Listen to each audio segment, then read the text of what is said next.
Good afternoon, everyone, and thank you for joining us today. My name is Dennis Shea, and I am the Executive Director of the J. Ronald Terwilliger Center for Housing Policy here at BPC.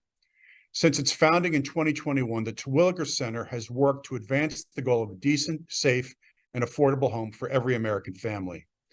Today, we're discussing the growing trend of senior homelessness.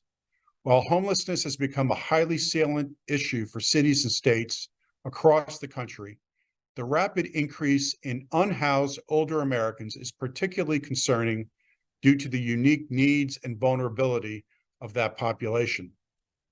As policymakers at all levels of government seek solutions to tackle and ultimately end homelessness, we're convening leaders and experts who can provide insights on the specific issue of housing insecurity among older adults, as well as shed some light on potential solutions.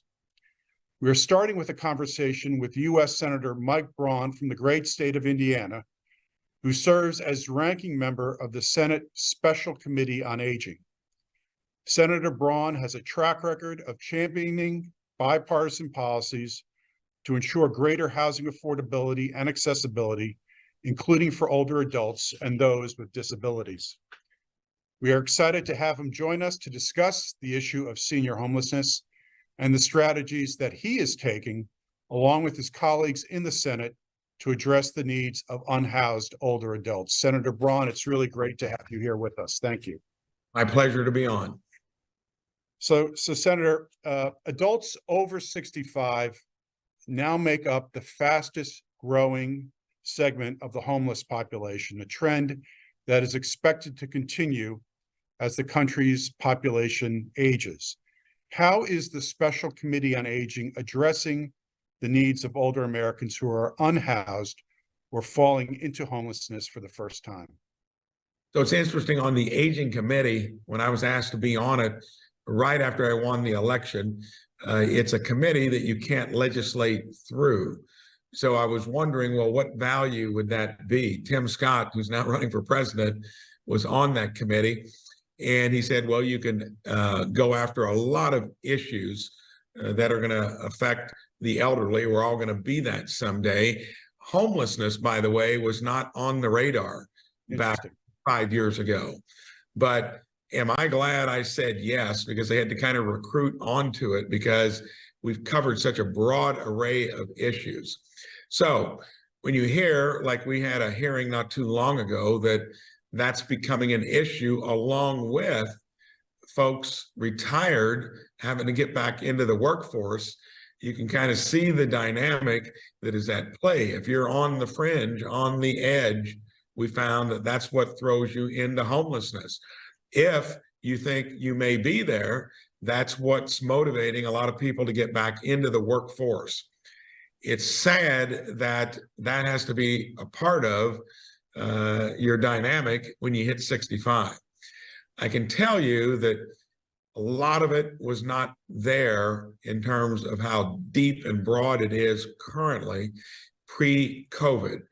When we hit COVID, it skewed all kinds of costs, spurred inflation in the effort to try to do something to make sure that the economy didn't tank.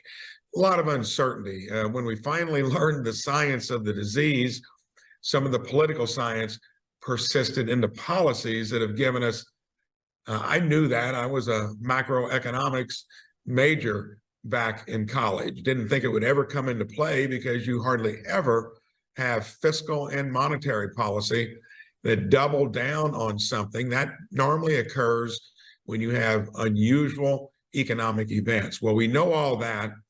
It catapulted many on the edge into situations they never thought.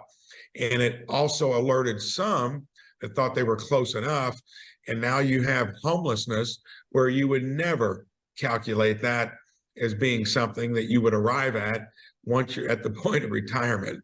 It's almost counterintuitive, but it was a very unusual set of circumstances. The policies have given us high inflation, costs if you're on fixed incomes, which many that are elderly at 65, they're dealing with that, the worst of both worlds. So now we have to figure out, how do we mitigate it? Mhm. So let's focus, thank you for that answer. Let's focus on the interplay between the federal government and state and local officials. As you know, the growth of homelessness has become a top concern for mayors and local officials across the country. We had an event here last week where we had at least 5 or 6 mayors of both political parties talking about homelessness and what they're doing about it. What role should the federal government play in supporting cities and states as they work to reduce homelessness, particularly for the older adults that you've been talking about? That gets into a real dilemma. I was an entrepreneur before I became a senator, ran a little business that grew into a regional and then national company. 3 of my 4 kids run it now. And there are very simple things you've got to do to make sure that you keep healthy as an enterprise. You got to generally keep your costs low. In a business, you got to try to find new revenues that generally flatten over time. And here on something that is a problem of why can't people stay in their home because it's gotten too expensive to rent or own one? You'd hope that by the time you get to retirement age, you've got a home paid off. None of that's quite panning out. So the interplay between state and federal government has even gotten more complicated. We are the deepest in debt we've ever been as a federal government, 33 trillion. It was just 18 trillion debt, which was approaching a record back 5 years ago. So sadly, we've created most of the issues at a federal level. Most of the healthy cash flow is at a state level. So it would beg the question, how can you have a place like the federal government that is now running $1 trillion deficit every 6 months, not annually, be a really good business partner to deal with the issue? That's where I have a pretty strong opinion. That should be probably mostly the responsibility of the states. They've got healthy cash flows. Affordable housing is something that in my own state of Indiana is an issue. I think entrepreneurs will fix that. Anything from the federal government, I'd be afraid that it would be not sustained over time. That is why I'm looking for entrepreneurial state governments and home builders working together to hopefully solve the problem. Mm-hmm. So it's going to be sort of an all hands on deck approach and multiple actors across the field, as opposed to just a reliance on one actor, the federal government. Yeah, and the federal government has generally always been looked to as that partner of last resort due to funding. And it is sadly kind of worked itself into an unhealthy financial situation, whereas most states have the guardrails of a balanced budget or a statutory balanced budget. Probably a lot better to focus there. Okay. Well, thank you, Senator. One thing that we have focused on at the BPC over a number of years is the connection between housing and health. And I was wondering if we can get your thoughts about this connection between housing and health, particularly for older Americans, and the role that federal healthcare programs can play in addressing homelessness among that population. So there's no doubt about it. When I was in my state capital of Indianapolis, it was a year ago during the summer, I was surprised that in the middle of summer, there was an individual or two there between the Capitol and Monument Circle. That's kind of right in the center of town.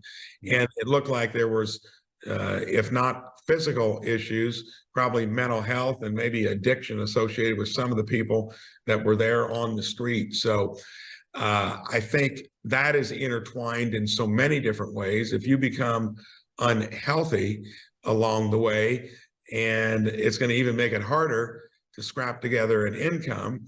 And if you can't get proper health care, which needs to be accessible to more people, it's kind of you're in a revolving, kind of a bad dynamic. So I think they do depend upon one another. So there you got to look at public health. In Indiana, that has risen to a point of actually putting some funding behind it, where we never had done much of that in the past. I was glad to see it. We've got all kinds of programs federally that are out there. Many of them are in jeopardy due to some of the budget issues I talked about. So again, I would think that many of our states are going to have to pick up the slack, do things sustainably.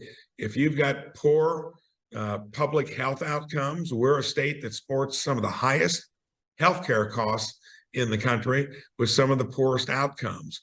Need to start figuring out what to do better.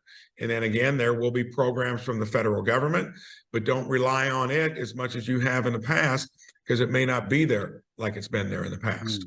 Interesting. Well, yeah, you alluded to this earlier in our conversation about the housing market and housing market conditions, such as the cost and availability of rental housing. And of course, these conditions strongly influence trends in homelessness. And as you pointed out, seniors on fixed incomes are particularly vulnerable to increased housing costs. So how can government at any level, state, local, federal, best incentivize the construction of more affordable homes for elderly and low-income Americans? It's interesting because income brackets to home builders are done in quintiles. And of course, you don't have to worry about the top two at any stage of the game, whether you're elderly or young or in between. They generally are going to be able to make ends meet on an affordable home for them and their income. The tricky one is that middle quintile. That is where you go in and out of being able to do it on your own or needing government assistance.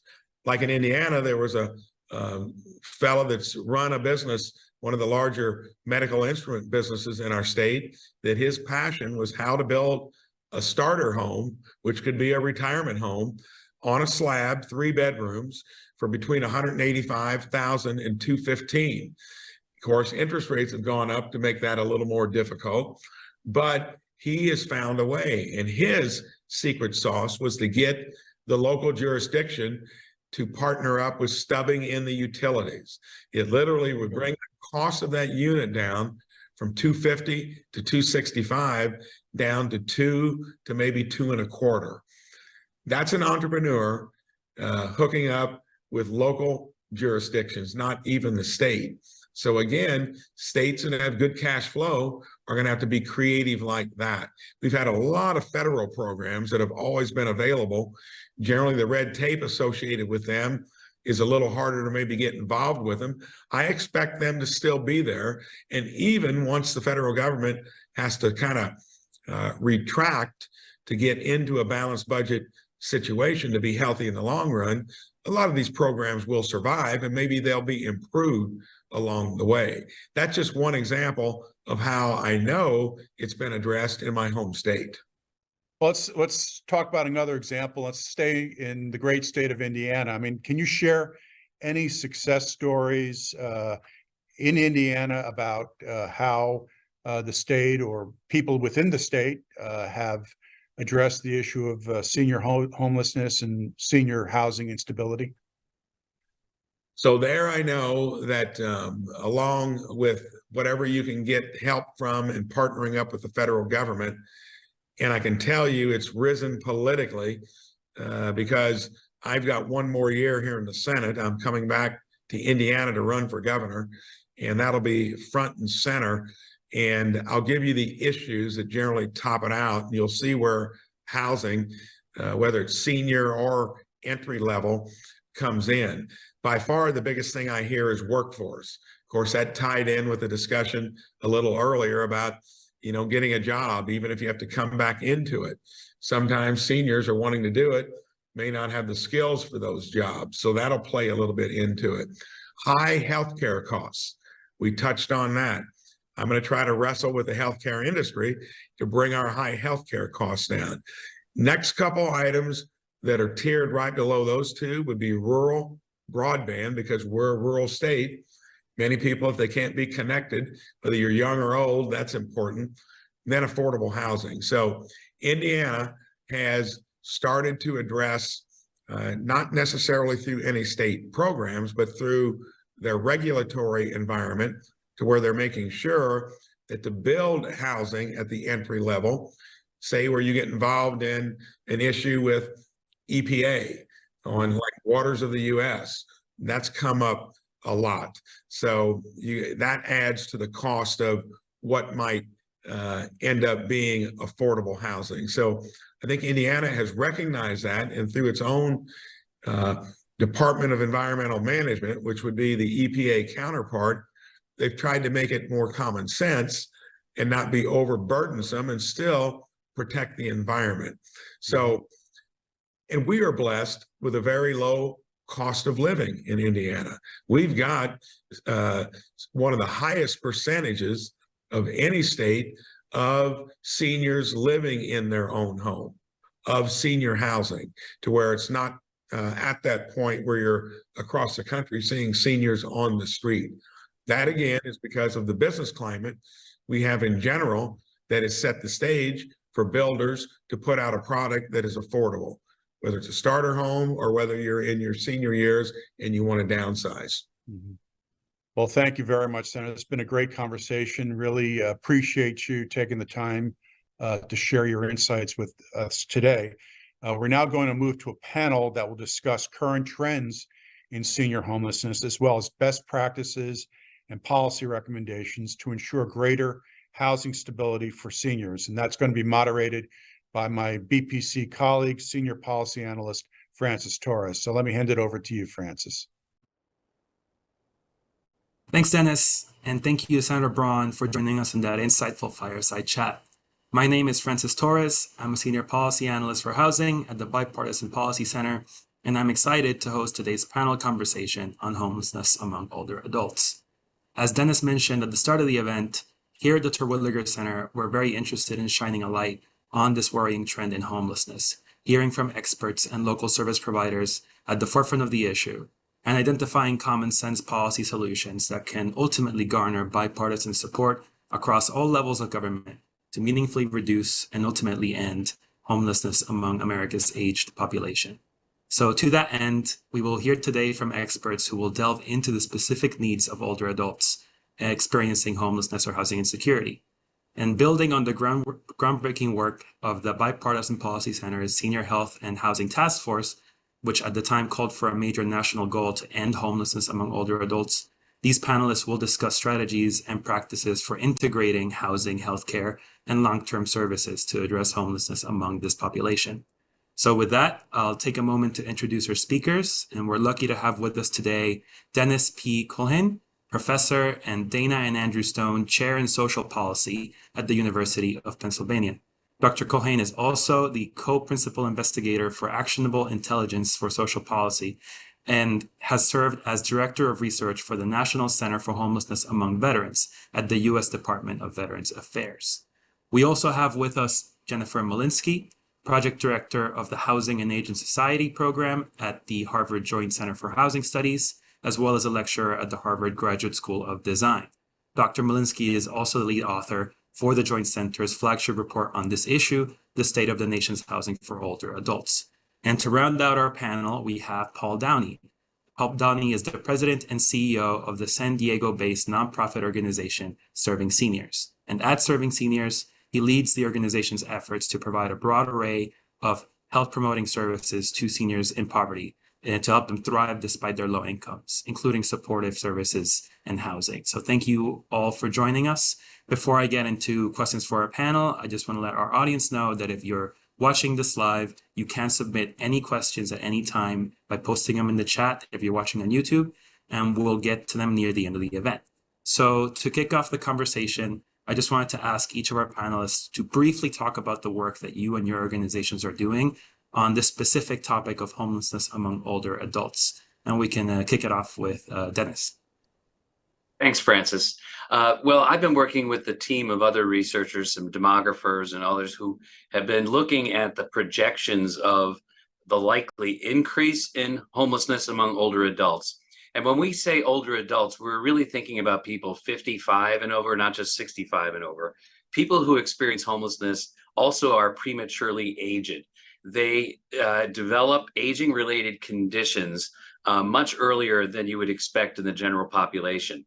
And one of the key concerns, of course, we think about the policy implications. One of the key concerns is that the SSI program, that's the basic income program for low-income seniors, it's about $940 a month. So it's 30% below the poverty level. And it's very difficult to get into the program. You have to be 65 to be eligible. And a lot of these folks are prematurely aged, as I said. So one of the issues has to be, how can we expand access to SSI for that population? How can we supplement it with some rental assistance so that they can reach into the rental market, even if it's in a shared living situation?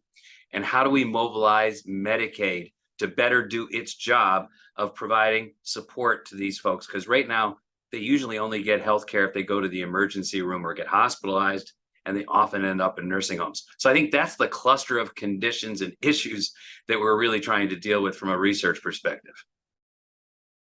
Thank you, Dennis. And you're pointing there to some important federal programs that we will certainly get into later in the conversation. So I'll move on to Jennifer. Thank you, Francis. It's nice to be here today.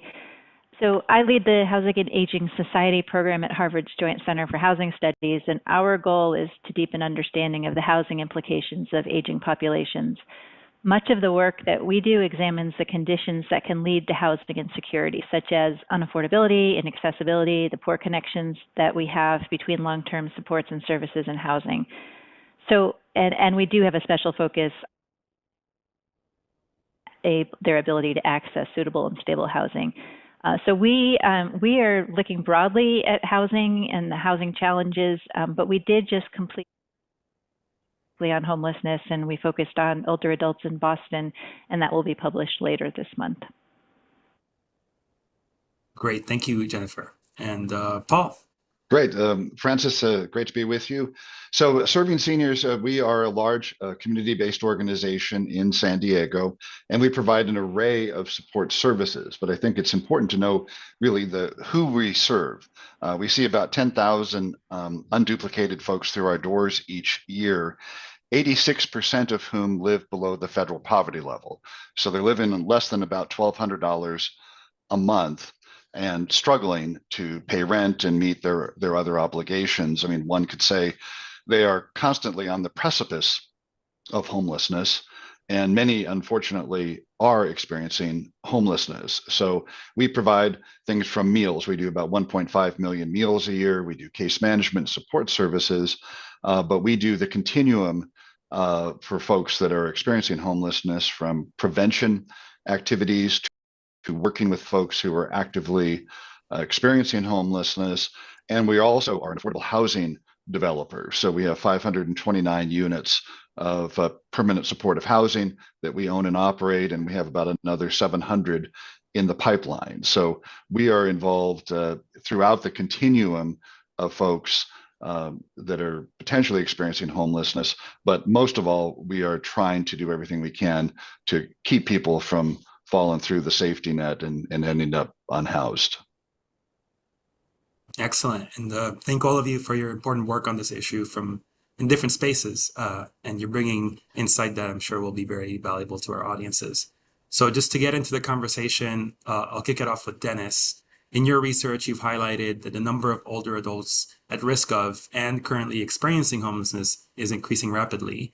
And that trend is projected to continue and further accelerate. I know you've written about sort of cohort effects as we see the historically large baby boomer population sort of reach this age and have particular vulnerabilities to housing insecurity.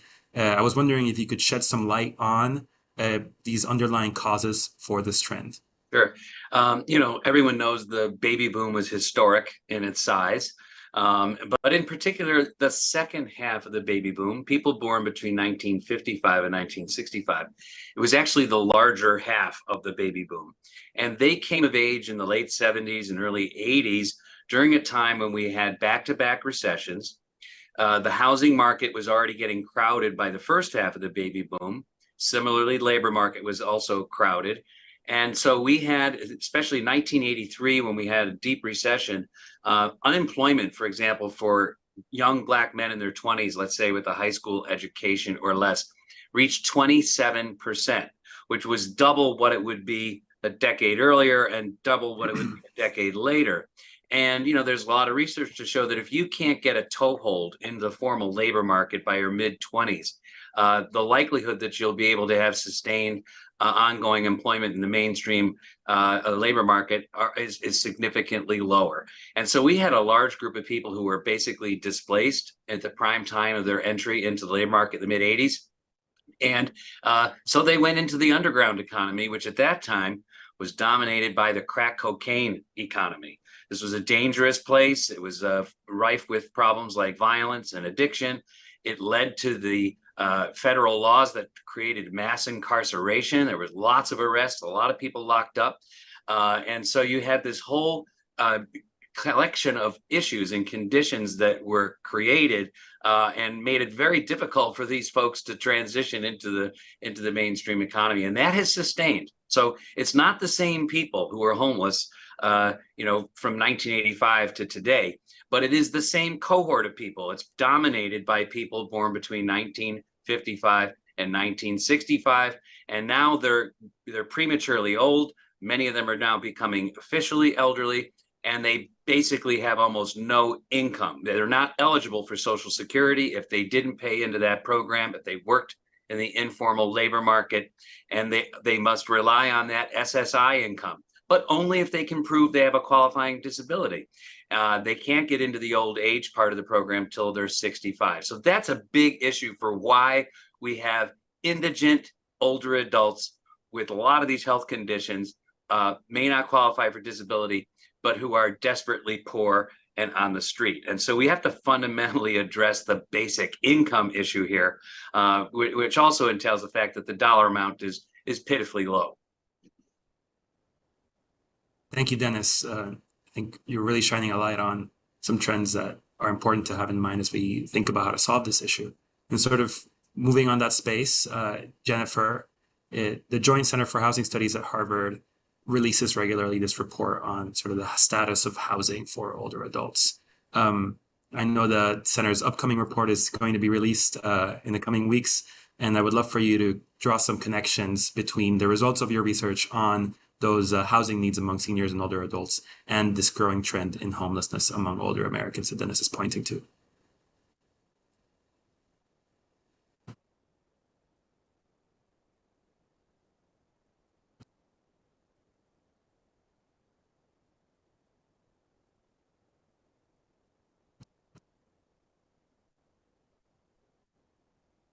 Than 30% of your housing for your income for housing. About a third of older adults are housing cost burden. About half of those are. Share has held fairly steadily in recent years. The numbers of older households have increased, and so therefore we have more people struggling with housing costs. And at the same time, there's reason to believe that it's not only a higher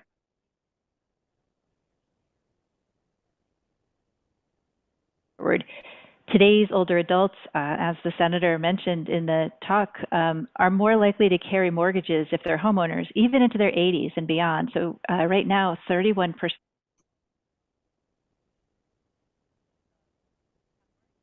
property compared to 3% in 1989. On the flip side, consistent with Dennis's work, I think, rates than their older counterparts, which can mean less wealth to weather emergencies and more unpredictable housing costs. And so this affordability challenge is a big one, and we know also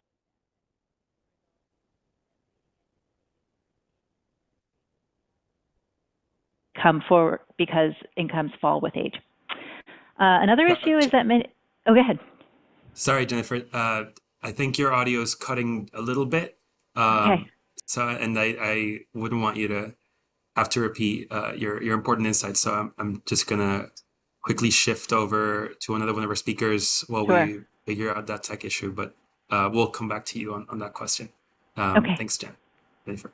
So I'll just quickly shift to Paul as a provider of transitional housing and supportive services for this senior homelessness population in San Diego.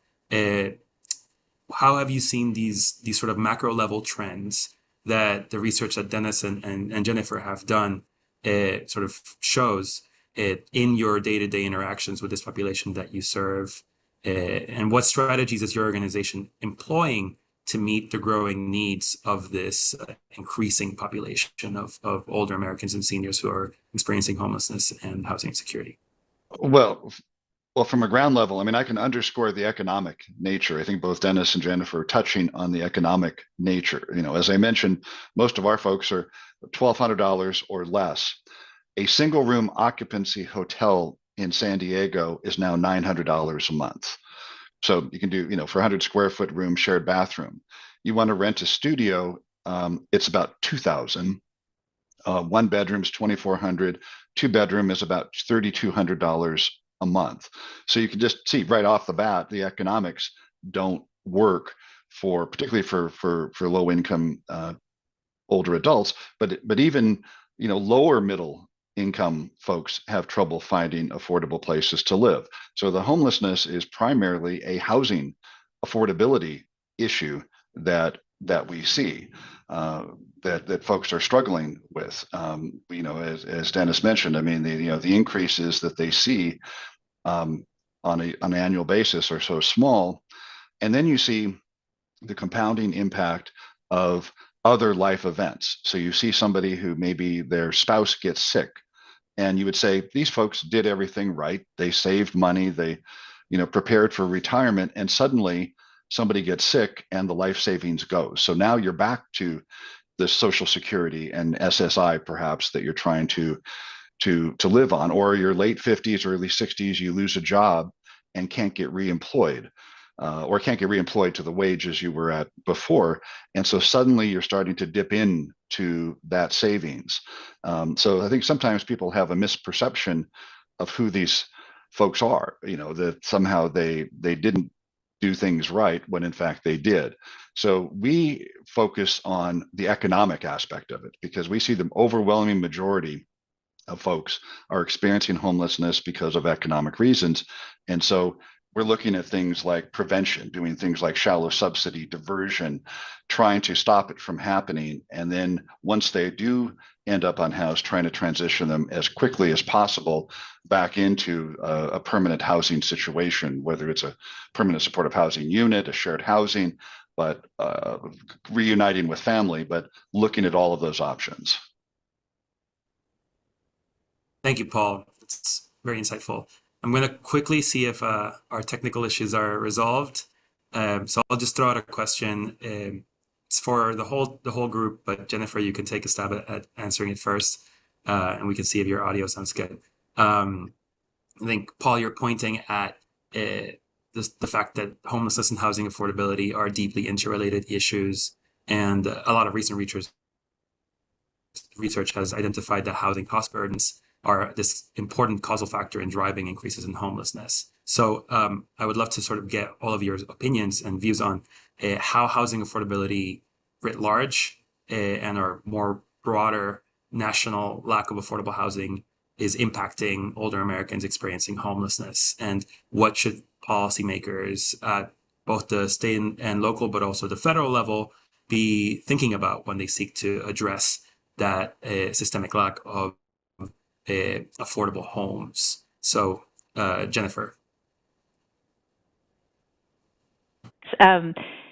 I think there's a lot of ways that we can address the lack of affordable housing. I think at the base, one thing that the Joint Center focuses a lot on is that we just need more supply of housing. We're not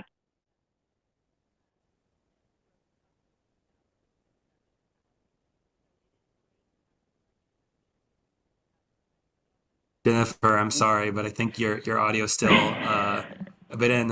Apologies. Okay. We'll keep working on Okay. that, and maybe we'll come back to you at the end of the question. So Okay. I'll just quickly move it over to Dennis.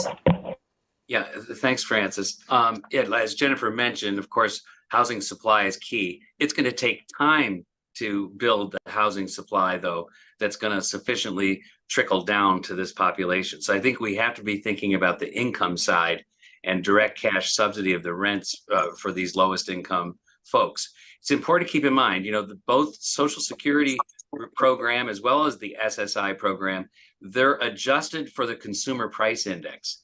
which is an average of costs across a whole variety of sectors. Whereas among these lowest income people, they're spending much higher proportions. In the case of SSI, almost all of their money is going towards rent. And as we know, rent has been going up at a much higher rate than the consumer price index overall. And that's not only been true since the pandemic, but even in the decades preceding that.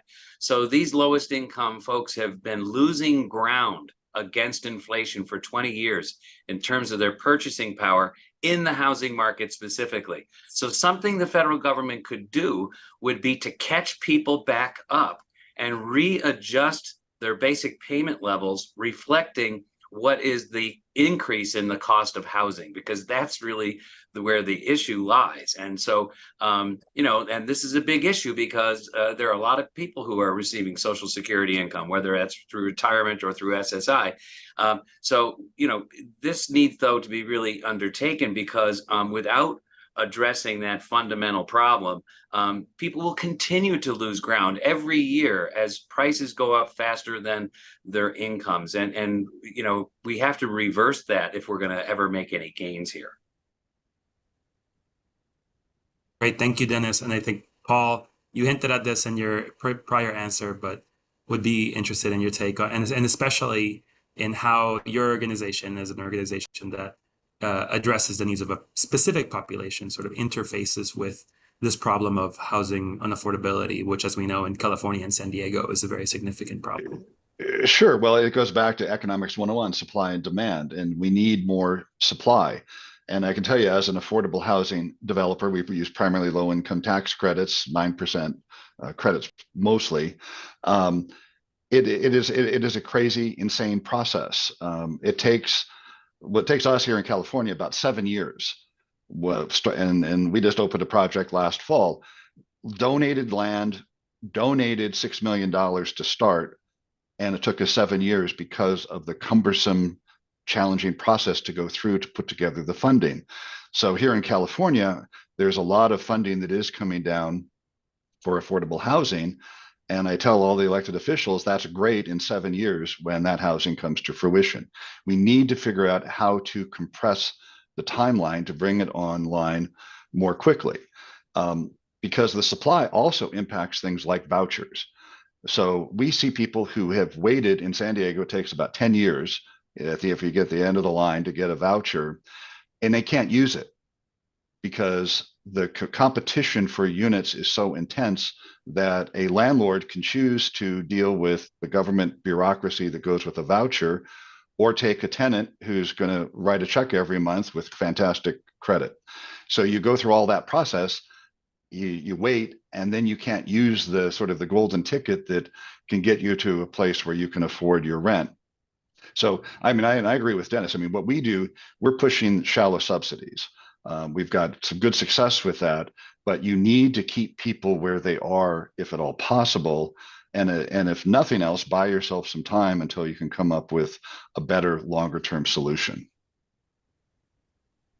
Excellent. Thank you. Okay, we're going to circle back to Jennifer and give you the last word on this question. It sounds like everything's all set up in the mic, and also. Oh, let's hope. I'll just pick up on the last point that I think helping people keep the housing they have is typically the most most efficient economically, and it's the least disruptive to the individual. So let's see. I think you're still having trouble with the audio. Is that true? No. Okay. Then let me go on. Okay. So these solutions could differ by location. So up here, we have rapidly gentrifying neighborhoods where older renters may suddenly be faced with huge rent increases if their landlord sells. And we see this in Boston as landlords are aging themselves and they may not have raised the rent for a long time. So those households need emergency relief. They need help relocating. And in the long term, we need supports for tenants to protect them. But there are places that have seen disinvestment or are not facing those market pressures. There may be other issues that people need help with in order to stay safe and in their homes. And that a lot of that comes down to accessibility and good repair of the home. And so you see organizations like Habitat for Humanity and Rebuilding Together really focusing on ensuring that people can stay where they are rather than being displaced because the house no longer fits their needs or it has become unsafe. Thank you, Jen. Hearing you loud and clear. So we're all set. And I'm hearing, I'm hearing some common themes here across your replies. We have the issue of diversion of rental subsidies and assistance to make sure people can stay housed where they are, or people can age in place, as well as strengthen federal programs on the demand side as well as on the supply side. And these are all policy positions that you hear in conversations across homelessness writ large, and certainly positions that here at BPC we've done a fair share of analysis on.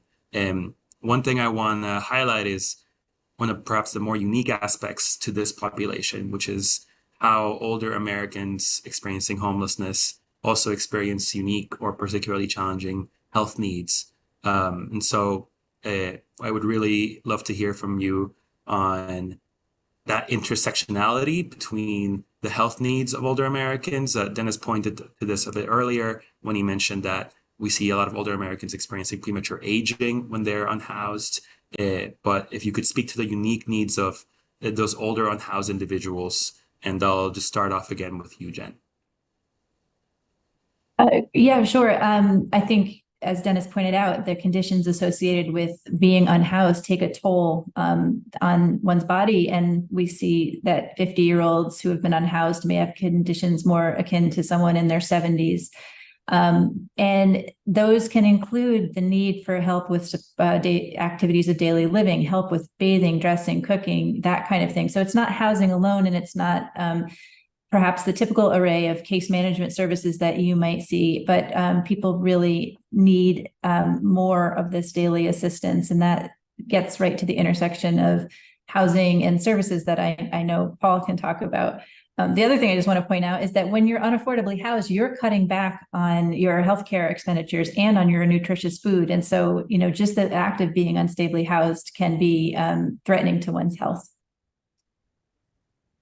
Thank you. And it's a perfect segue. Paul, as someone who has to deal with the material realities of putting those services into play, would love to hear your perspective on how you all do it and what you think some of the best practices are that folks here in DC should know about. Sure. So I mean, I think that Jennifer's exactly right. I mean, we see the physical aspect. We also see people where the genesis of the homelessness may have been an economic issue, but by being on the street for a period of time, you start to see, PTSD type issues where, depression, anxiety that are starting to come up that were directly related to being on the street.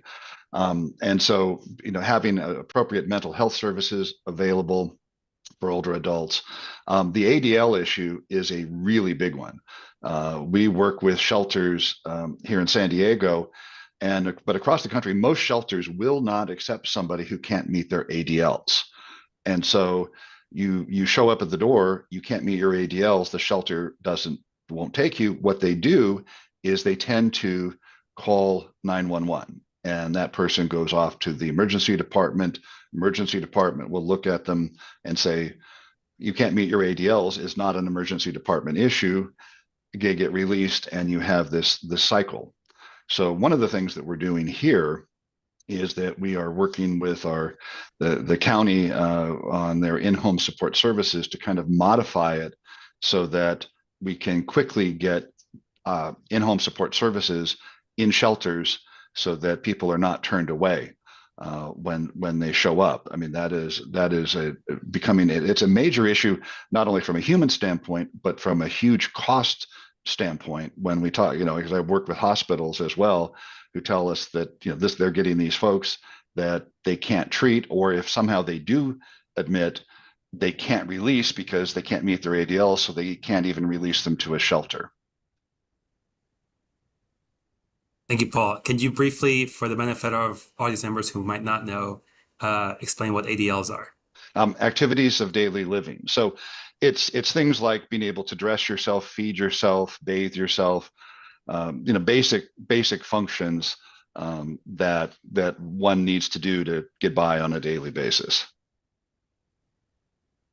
Excellent. Thank you. So Dennis, I know you were talking about this earlier, particularly in the context of what federal government should be doing to increase supports on the health side. Recently, the Department of Health and Human Services released a report titled Addressing Homelessness Among Older Adults, which cites some of your research and provides this roadmap for understanding the health needs of older adults at risk of experiencing homelessness. You mentioned, the need to think about the right level of support for Social Security programs, but just wanted to give you another go at the mic if there's anything else you think federal government should be doing to better identify and serve the needs of this population when it comes to policies that we channel through healthcare policy at the federal level. Sure. The Medicaid program was originally created to enable people with disabilities or who are elderly to be able to live in their homes in the community and to receive services. So as Obamacare and other things have happened, and now so many more people are eligible for Medicaid funded services, we aren't seeing as close of attention as the priority needs that it was designed for, which is for the aging and disabled populations. The program was not designed to fit a homelessness situation. The program is intended to try to keep people out of nursing homes, get them back to their homes, provide in-home supports, but all those things you hear the word involved, they're homes. So the programs are designed to support people in homes. We might be able to retrofit some of those policies to deliver some services in shelters. I'm not sure that's a good idea. I think it's better for us to solve the problem that people don't have homes, and let's get the program working in that way. And that might mean using Medicaid to help pay for these costs that it takes to get someone out of homelessness and into housing, even providing rent for a period of time. It's much cheaper than it would be to be in a nursing home, for example. We did a study that showed that the average person over 65 homeless in Los Angeles spending 16 days a year in a nursing home. That's the average person.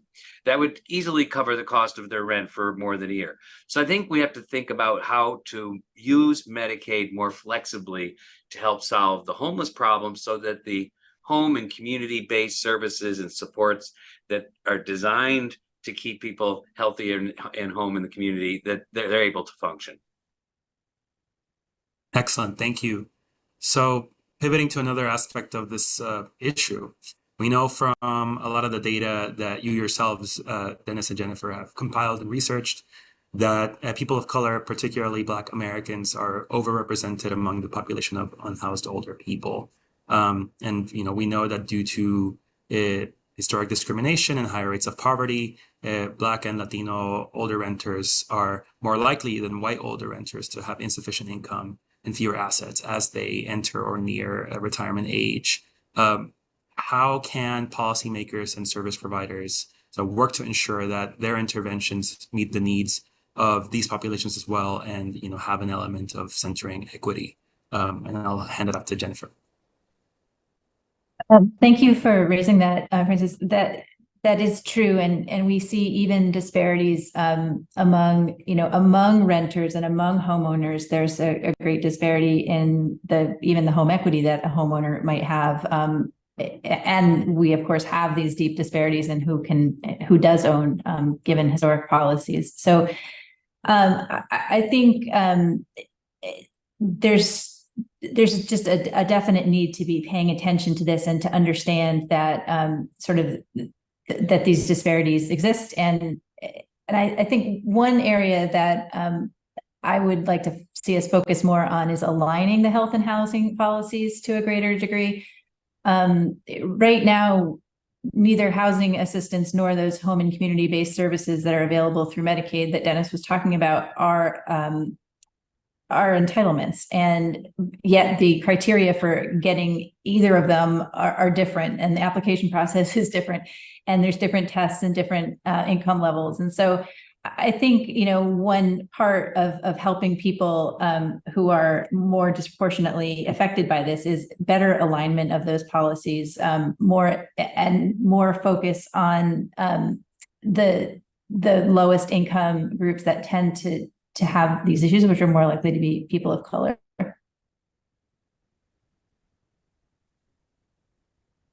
Thank you.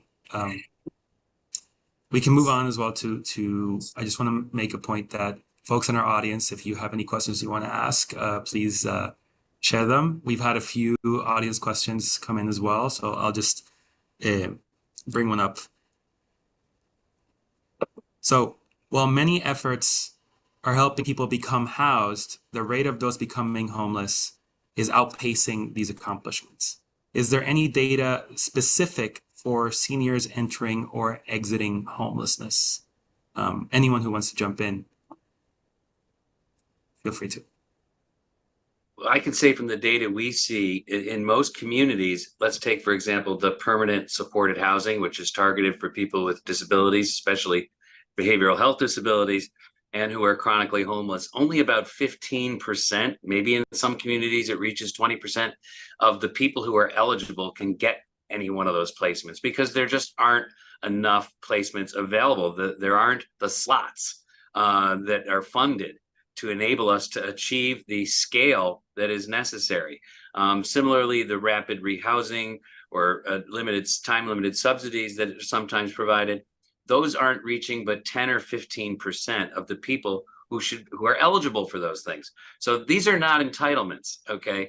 These are totally discretionary programs. They're largely run by charities who could walk away tomorrow if they wanted. And so, it's hard to even call it part of the safety net because it is so, threadbare, and so few people are able to access it. So I think that we're not near approaching scale here, and that's why we seem to be bailing out the boat slower than it's filling up with water. And I think that we need to pay attention to scale. Francis, can I jump in on the data question? Please feel free. Yeah, I think the point in time counts don't have this fine-grained attention to age over young adults, and so it's hard to track how many older adults are experiencing homelessness at any given time.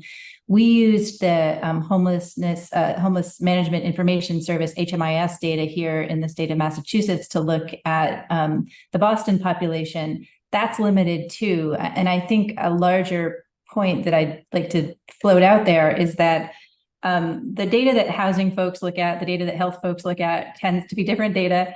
They're hard to merge together. The housing data doesn't ask great health questions. The health data doesn't ask great housing questions. And so to really understand the power of an intervention in housing, or even how housing is affecting someone's health, I think we need to do a bit more work on bridging those divides. And if I could maybe jump in, Francis, I mean, I think we also just need to change the conversation at a practical level. A lot of our conversation is once somebody becomes unhoused. So we talk about numbers being unhoused versus housed, but we've, up until at least fairly recently, have not focused on the prevention. I know we touched on it a little bit earlier, but I think that's where we need to put more attention, is stop it before it happens. And not just for older adults, but for younger populations as well. So back to things like shallow subsidies, family reunification, shared housing. It goes back to the question about people, what they're earning through the course of their life, how we support them with Social Security, SSI. But it's giving people enough income so that they are not constantly on the precipice. I mean, as I mentioned, most of the people we see at Serving Seniors are literally, a couple of weeks away, one small bad thing happening from falling over the edge. And so we're constantly there trying to catch. I mean, that's really what we do. And I really think that the overall conversation, the policy conversation, needs to, let's start at the beginning and stop. And it's much easier at that point than it is any of the solutions that once somebody has become unhoused.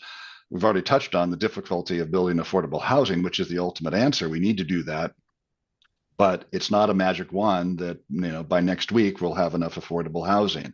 I mean, that's a years-long process. So I think going back to the beginning and really talking prevention is something that's needed right now.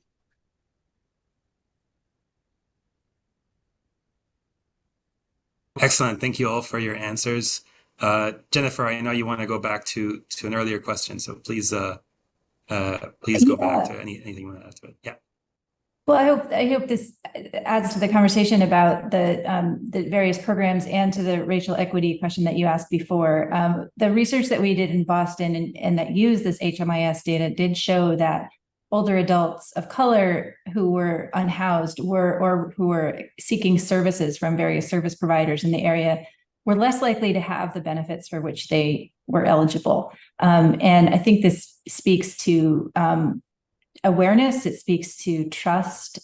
So there's a lot of issues, and I'm sure Paul, with firsthand experience, could speak to this even more, but getting people the benefits for which they are eligible is a challenging task, and one where we might do better and help people with programs we already have. Excellent, thank you.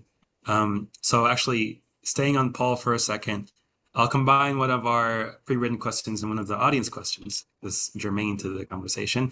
The audience question is, what key agencies and small business entrepreneurs providing shared housing models partner with for funding to purchase homes and or accessing subsidies to assist with seniors? So even though it's a very specific question, since you serving seniors works here as a housing provider as well, I would love to get your take on that question, as well as just how can either small business entrepreneurs or organizations such as yours sort of gather or acquire the resources through collaborations with government or agencies to be able to provide that kind of housing? That I am off the top of my head, I'm not aware of any specific funding for that type of housing. I mean, certainly developing affordable housing, a more traditional model. Then you've got facility board and care type facilities. That's a whole other topic, actually, a really critical piece in all of this. So, but most of the shared housing is more along the lines of matching. Perhaps an older adult who has a couple of extra bedrooms could use a little extra income, and there are some challenges with that. Or even a younger person who is looking for some additional income. So it's matching. But I'm not aware, and I don't know if Dennis or Jennifer is aware of any specific funding for that. I mean, I would suspect it would be more of a private investment. You see if you can make it pencil out. Yeah, there's some of these 2-generation programs that have become popular in some states where an older adult can have a grandchild who is moving into the house and provides some support and actually gets paid to do so, and can then therefore live rent-free, but actually subsidizing the cost of the housing. But I think most of the shared living situations are actually living, with family members, with partners, with roommates that folks might find. But as Paul mentioned, we do have a critical shortage in board and care kind of programs, places where people typically with very low incomes don't have family support, because not everyone does have family, and that they would be able to, they might even have some activities of daily living issues, so they get meals that are prepared. A lot of these options have shrunk over the years, and states could play a role in helping to incentivize conversion of properties into these types of buildings, making the licensure process easier for them, and still wanting to, of course, maintain sufficient quality. But more could be done in that regard as well. But we do need to take a whole new look at this and figure out, how do we match up financing with the kinds of units that might be available. Great. And just because we're running on time, I would just like to ask each of you to very briefly, 15 seconds, give your pitch for what federal government can do that could be most helpful in meeting the needs of this population. I know we've already gone into some of these issues, but just your 15-second elevator pitch. And I'll kick it off with Dennis. Fix the broken federal safety net and let's make it actually function. Jen? More than that, I completely agree. Lack of coordination between the health and the housing programs is something that I think would help begin to knit that together, but there's lots more.